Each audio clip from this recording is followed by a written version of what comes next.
The Bridge Between Stars. The first time Emily saw Nathan was on a quiet evening in autumn, when the sunset painted the small town in shades of gold and rose. She was leaning against the rail of the old stone bridge, sketching the water's reflection in her notebook, when she heard footsteps behind her. "Careful," a warm voice said. "If you lean any further, you might fall in." Emily turned, startled. A tall man with tousled brown hair stood there, a gentle smile on his lips, his hands tucked into the pockets of his worn leather jacket. "I'm fine," she replied, smiling faintly. "Besides, I'm not afraid of the river." Nathan chuckled. "You should be. It's colder than it looks." From that night on, they saw each other often, sometimes by chance, sometimes because Nathan seemed to know exactly when Emily would be at the bridge. He was a traveling photographer, passing through town to capture its charm before winter arrived. She was an art teacher at the local school, who found her greatest inspiration in quiet places and fleeting moments. One evening, Nathan asked, "Why do you always come here?" Emily looked at the fading light dancing on the river. "Because it reminds me of my father.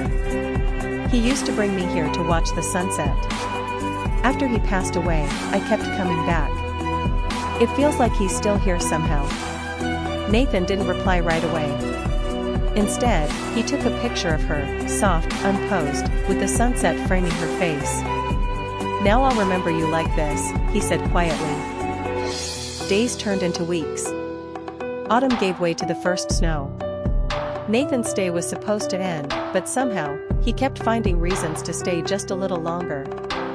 They shared coffee at the small bakery, whispered conversations under lamplight, and walks through the frost-covered park. But one night, Nathan confessed, "Emily, I can't stay forever. My work takes me to other places. I don't know when I'll be back." Her heart tightened. "Then maybe it's better if we don't." "Don't say it," he interrupted. "I'd rather have a short time with you than a lifetime without." On his last evening in town, they met at the bridge once more. Snowflakes swirled in the dim light, and their breaths clouded the air. Nathan handed her a small envelope. "Open it when you miss me," he said. She wanted to cry but instead kissed him softly, the kind of kiss that tried to hold on to forever. Then, with one last smile, he walked away, his figure fading into the snow. Months passed. Winter turned to spring. Emily still went to the bridge, though now the river reflected only her shadow. One evening, when the ache in her chest felt heavier than usual, she opened Nathan's envelope. Inside was a photograph, her on the bridge at sunset, that same unposed moment. On the back, he had written, "No matter where I am, you are the place I come back to." That summer, she returned to the bridge after a long day of teaching. And there he was, leaning against the rail, camera slung over his shoulder, looking at her as if no time had passed. "I told you," he said softly, "I'd come back." She didn't answer. She just walked into his arms, the river flowing beneath them, the sky glowing above, two people standing on the bridge between stars, and time itself. Under the starlit bridge. The first time Emma saw Daniel, the night was soaked in rain. It was late autumn in Verona, and the city's narrow cobblestone streets shimmered under the lamplight. Emma, a travel photographer from London, had been wandering alone, searching for something she couldn't name, maybe a picture, maybe a feeling.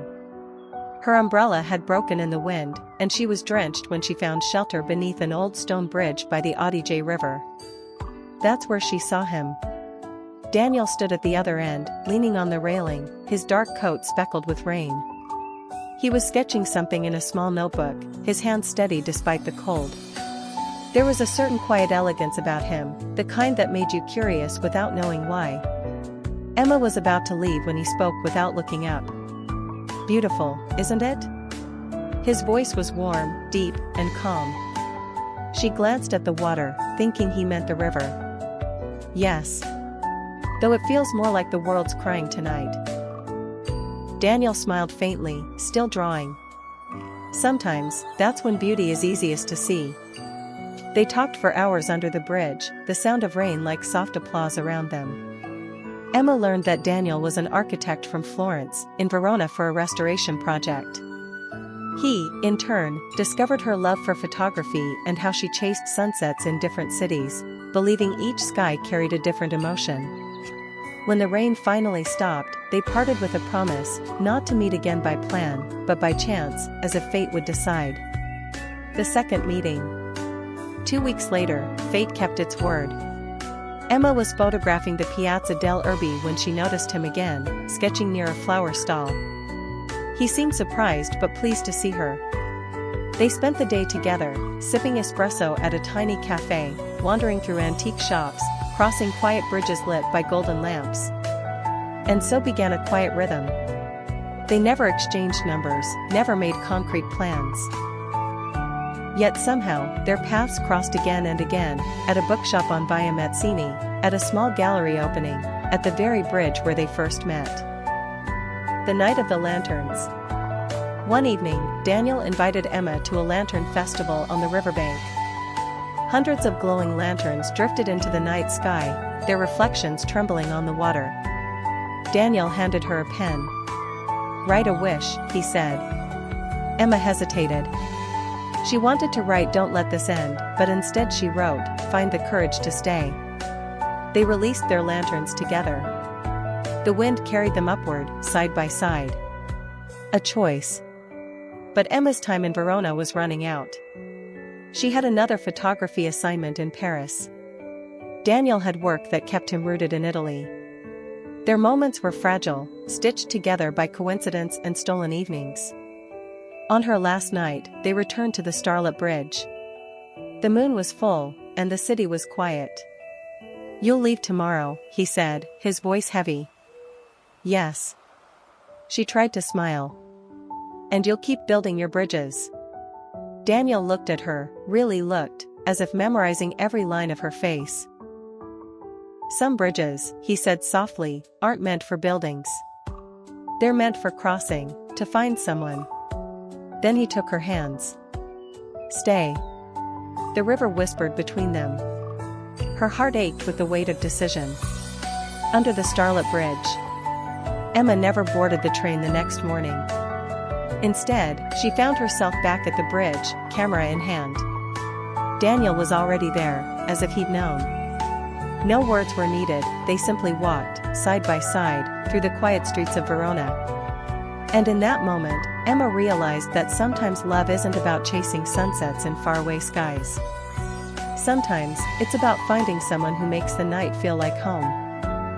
Beneath the starlit bridge. The night was quiet except for the whisper of the river flowing under the old wooden bridge.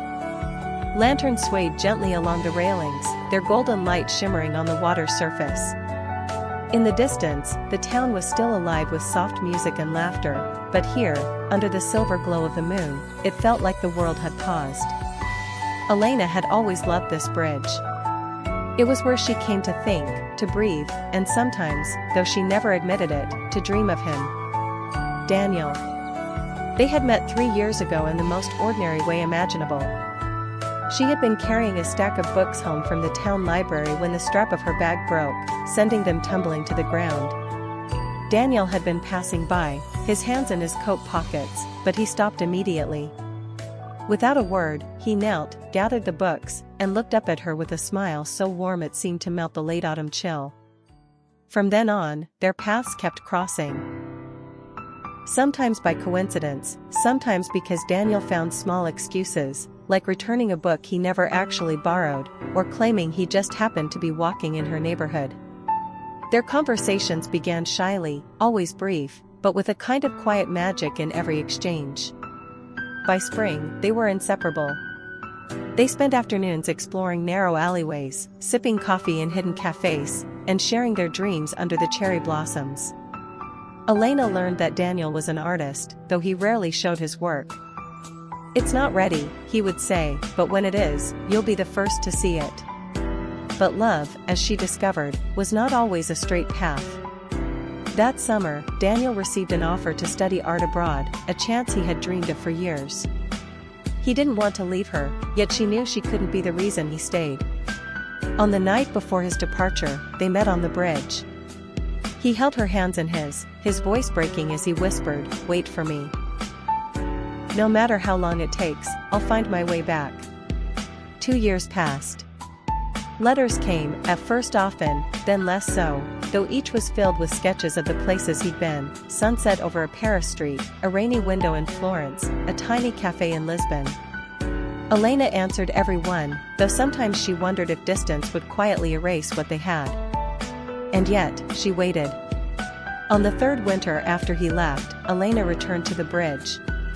Snow had begun to fall, the lanterns glowing like tiny suns against the dark. She leaned against the railing, watching the river carry fragments of ice downstream, when she heard footsteps behind her. She turned. Daniel stood there, older somehow, his hair a little longer, but his eyes, those same warm eyes, were exactly as she remembered. He walked toward her, snow settling on his coat, until he was close enough for her to feel the cold on his cheeks. "I'm back," he said simply. For a long moment, they didn't move. Then Elena stepped forward, and Daniel pulled her into his arms. The snow fell heavier, the river kept its endless song, and the world, just for them, stopped once more. Later, as they walked across the bridge hand in hand, Daniel glanced at her and smiled. "I finished something," he said. "It's a painting. Of this bridge. And of you." Elena's heart tightened in her chest. She didn't need to see it to know, it was the moment they had just lived, captured forever beneath the starlit bridge.